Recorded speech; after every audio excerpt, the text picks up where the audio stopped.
Hope you guys doing very well. So in this lecture we are going to discuss about variables in C. యాక్చువల్గా ముందు constants అవి చూసారు కదా, execution of C program. ఈరోజు వచ్చేసి variables in C ఇందులో discuss చేసుకుందాం.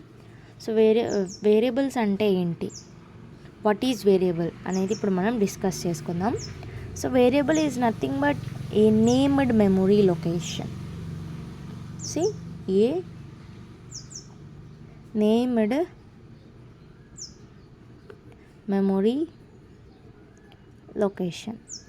Okay, if you want to store any data, so you have to store the data of a value. So how you should store it, let me see.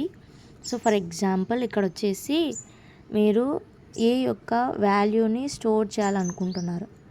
So ఇక్కడ value అనేది ఇక్కడ రాసాము, but ప్రతి ఒక్క దానికి ఒక name ఉండాలి కదా. ఇక్కడ ఏ అని రాసినది named memory location, that is variable. How means, let me see. So ఇప్పుడు మనకు వచ్చేసి ఒక నేమ్ కావాలి. ఏ ఈజ్ ఈక్వల్స్ 10 అనేసి మనం తీసుకున్నాం. ఓన్లీ బేసికల్గా మనము 10 అనేసి డిక్లేర్ చేసుకోవచ్చు, కానీ దానికంటే ఒక స్పెసిఫిక్ నేమ్ అనేది ఉండాలి కదా. అందుకోసం అనేసి ఇక్కడ వేరియబుల్ని మనం తీసుకుంటాం. సో దాని డిక్లరేషన్ అంతా కూడా ఒకసారి ఎగ్జిక్యూషన్ టైప్ పార్ట్ అంతా కూడా నేను చూపిస్తాను చూడండి. సో ఫస్ట్ డిక్లరేషన్ దగ్గరికి వచ్చేసరికి ఫస్ట్ డేటా టైప్ ఉంటుంది. డేటా టైప్ తర్వాత వేరియబుల్ నేమ్. ఓకేనా. సో డేటా టైప్స్ నెక్స్ట్ లెక్చర్లో మనము డిస్కస్ చేసుకుందాము. So data type is nothing but మీరు ఆల్రెడీ చూసారు కదా, కీవర్డ్స్ని డేటా టైప్గా యూస్ చేస్తారు. అది మళ్ళీ తర్వాత నేను చెప్తాను. కొన్ని డేటా టైప్స్ అయితే మనం తీసుకుందాం. బేసికల్గా ఎక్కువ మనము ఇంట్ని అయితే యూస్ చేస్తాం కాబట్టి ఇంట్ని తీసుకుంటాను నేను. డేటా టైప్ కిందకి ఇక్కడ ఇంట్ని తీసుకున్నాను. నెక్స్ట్ వేరియబుల్ వచ్చేసి, సో నేను ఏ అని చెప్పాను కదా, ఇక్కడ ఆ ఏని ఇక్కడ తీసుకుంటాను. So variable name A. So this is the declaration of A variable. దీన్ని ఇలాగ చూడండి, ఇంట్ ఏ, దీన్ని ఏమంటారు, డిక్లరేషన్ అనేసి అంటారు. So initialisation or definition part కూడా ఉంది. వాట్ ఈజ్ ఇనిషియలైజేషన్ అనేది కూడా మనం ఇప్పుడు డిస్కస్ చేసుకుందాం. So initialisation is nothing but దానికి ఒక వాల్యూని ఇవ్వడం. ఇదిగోండి, ఇక్కడ ఏ ఈజ్ ఈక్వల్స్ టు 10 అని ఇచ్చాను కదా. ఇక్కడ డిక్లరేషన్లోని ఈజ్ ఈక్వల్స్ టు పెట్టేసి దానికి ఒక స్పెసిఫిక్ వాల్యూని ఇస్తే దాన్ని ఏమంటారు, ఇనిషియలైజేషన్ ఆర్ డెఫినిషన్ అని కూడా అనొచ్చు దాన్ని. సో ఇనిషియలైజేషన్ ఆర్ డెఫినిషన్ అనేసి అనొచ్చు దాన్ని. This is nothing but initialisation. ఇక్కడ మనకు డిక్లరేషన్లో కూడా రాసుకోవచ్చు. ఎలాగా, ఇంట్ ఏ అని రాసాం కదా, మళ్ళీ కింద రాయాలి. ఇక్కడ రాస్తే 10 వాల్యూ రాస్తే this is the declaration part. Declaration part వచ్చేసరికి ఇలాగ రాయాలి, బట్ ఇనిషియలైజేషన్ పార్ట్కి వచ్చేసరికి మనము ఇలాగ రాస్తే సరిపోతుంది. ఓకేనా. సో ఇప్పుడు ఇది ఎలా వర్కౌట్ అవుతుందో ఒక ప్రోగ్రామ్ ద్వారా మనం అయితే తెలుసుకుందాం.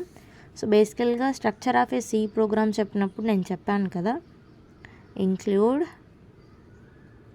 stdio.h int main int a is equals to 10. Next printf రాసి, ఇప్పుడు బేసికల్గా నేను ఇక్కడ %d ఎందుకు రాస్తానంటే, సో ఇంటీజర్ యొక్క యాక్సెస్ స్పెసిఫైయర్ %d అన్నమాట. సో ఇంటీజర్కి %d యాక్సెస్ స్పెసిఫైయర్, నెక్స్ట్ క్యారెక్టర్కి %c స్పెసిఫైయరు. సో దాని యొక్క ఇంటీజర్ అంటే నార్మల్ నెంబర్స్ తెలుసు కదా, 1 2 3 4 లైక్ దట్. ఆ నెంబర్స్ని మనకు ప్రింట్ చేయాలంటే మనం %dనే యూస్ చేయాలి. ఒకవేళ మనకు క్యారెక్టర్స్, అదే లెటర్స్ ఉంటాయి కదా, లెటర్స్ని రిప్రజెంట్ చేయడానికి %cని మనం యూస్ చేయాలి. సో ఇక్కడ నేను తీసుకునేది ఇంటీజర్ డేటా టైప్ కాబట్టి నేను ఇక్కడ ప్రింట్ఎఫ్ స్టేట్మెంట్లో %d అని ఇస్తాను. %d అని ఇచ్చిన తర్వాత మనకు దేని వాల్యూ కావాలి, ఏ యొక్క వాల్యూనే కదా ఇక్కడ ఆల్రెడీ డిక్లేర్ చేసాము. డిక్లేర్ చేసిన దానికి ఒక వాల్యూ ఇచ్చాము, అసైన్ చేసాము. సో ఆ ఏ వాల్యూ కాబట్టి మనకు ప్రింట్ అవ్వాలి కాబట్టి ఇక్కడ ఏ అని ఇచ్చాను. కామా తర్వాతే మనకు ఏ వాల్యూ అయితే కావాలో దానిని మనం ఇక్కడ ఆ వేరియబుల్ నేమ్ని ఇక్కడ రాసుకోవాలి. ఓకేనా. మళ్ళీ తర్వాత రిటర్న్ 0 పెట్టేస్తే మనకు అవుట్పుట్ అనేది ఏమొస్తుంది, 10 అనేది ప్రింట్ అవుతుంది.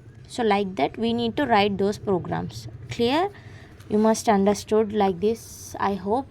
So if you have any queries you can comment in the comment box. I will try to rectify it.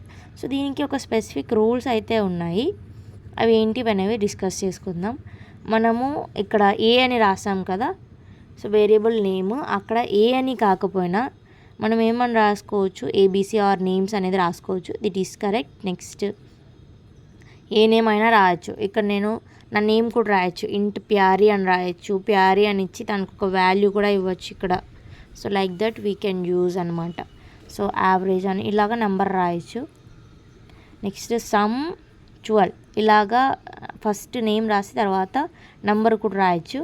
మళ్ళీ ఇలా కూడా రాయొచ్చు, అండర్ స్కోర్ యూస్ చేసి ఇలా కూడా రాయొచ్చు. ఇక్కడ వచ్చేసి ఇప్పుడు రాయకూడనివి నేను చెప్తాను, అవి ఏంటో చూద్దాము. ఫస్ట్ రాసేవి అయిపోయిన తర్వాత అది చెప్తాను చూడండి. ఫస్ట్లో అండర్ స్కోర్ ఇచ్చి మళ్ళీ తర్వాత ఇలా కూడా రాయొచ్చు. బట్ కొన్ని అయితే రాయకూడనివి ఉన్నాయి, అవేంటో నేను చెప్తాను చూడండి. So let us take this one. ఇక్కడ వచ్చేసి సమ్ వచ్చి స్పేస్ ఇవ్వకూడదు, this is wrong. Next some ఇచ్చి $సైన్ పెట్టకూడదు, $సైన్ యూస్ చేయకూడదు మనం, this is also wrong.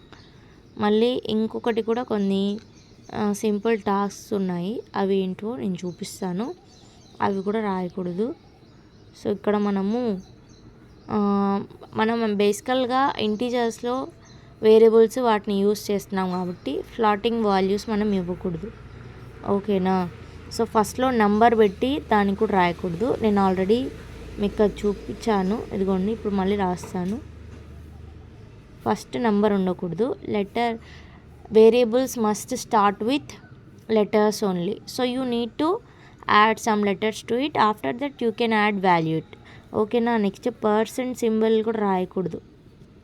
So ఇలాగైతే దీస్ ఆర్ ద రూల్స్ అనమాట. ఈ రూల్స్ని ఖచ్చితంగా ఫాలో అవ్వాలి, లేకపోతే మీకు ఎర్రర్ వస్తుంది. So that you need to check out. ఓకేనా గైస్. సో ఇంకొకటి కూడా రాస్తాను నేను చూడండి. ఇది కరెక్ట్ రాంగో నాకు మీరు కామెంట్ బాక్స్లో చెప్పండి. సో ప్యారిస్ టాక్స్ అని రాస్తాను. This is correct or not. Paris _ talks అని రాశాను కదా ఇక్కడ నేను, అది కరెక్టా రాంగా అనేది మీరు నాకు కామెంట్ సెక్షన్లో మెన్షన్ చేయండి. సో చూస్తున్నారు కదా, those are the variables in C. So we need to write like this and we need to learn from this like this. ఓకేనా గైస్. సో మీరు అర్థమైందనే అనుకుంటున్నారు. సో రేపు వచ్చేసి డేటా టైప్స్ అండ్ ఐడెంటిఫైయర్స్ని మనం డిస్కస్ చేసుకుందాము. సో ఇప్పుడైతే ఈ వేరియబుల్స్ అయితే చాలు, బికాజ్ ఆఫ్ అన్నీ ఒకటేసారి చెప్తే you will be confused. So that's why I'm going to tell those things to you. So you need to note it down. చూస్తున్నారు కదా, ఫస్ట్ వేరియబుల్ అంటే ఏం లేదు, ఈ నేమ్డ్ మెమరీ లొకేషన్. ఏదైనా ఒక మెమొరీ అనేది ఒక స్పేస్ అనేది ఆక్యుపై అయితే దానికి ఒక వాల్యూకి మనము నేమ్ ఇవ్వాలి కదా. ఆ నేమ్ని ఇవ్వడాన్నే మనం ఏమంటామంటే వేరియబుల్ అనేసి అంటాం. సో ఫర్ ఎగ్జాంపుల్ 10 అనేది నెంబర్, దానికి ఒక నేమ్ ఇవ్వాలి కదా, లేకపోతే ఏమని అర్థం అది. అందుకోసము ఆ నేమ్ ఇవ్వడాన్ని వేరియబుల్ అని అంటాం. సో దాని డిక్లరేషన్ ఏంటి, data type variable name. Data type is nothing but keyword. Keywords మనకు 32 ఉన్నాయి. దాంట్లో మనం ఎక్కువ ఇంటీజర్ని ఎక్కువ యూస్ చేస్తాం కాబట్టి ఇంటిని తీసుకున్నాను, ఇక్కడ వేరియబుల్ నేమ్ ఇచ్చాను. So like that we need to write, and these are the rules, you need to follow it compulsory. So hope you guys understood very well. Thank you so much. Tomorrow's lecture we will speak about data types. Okay na guys. So this is for today. Bye guys.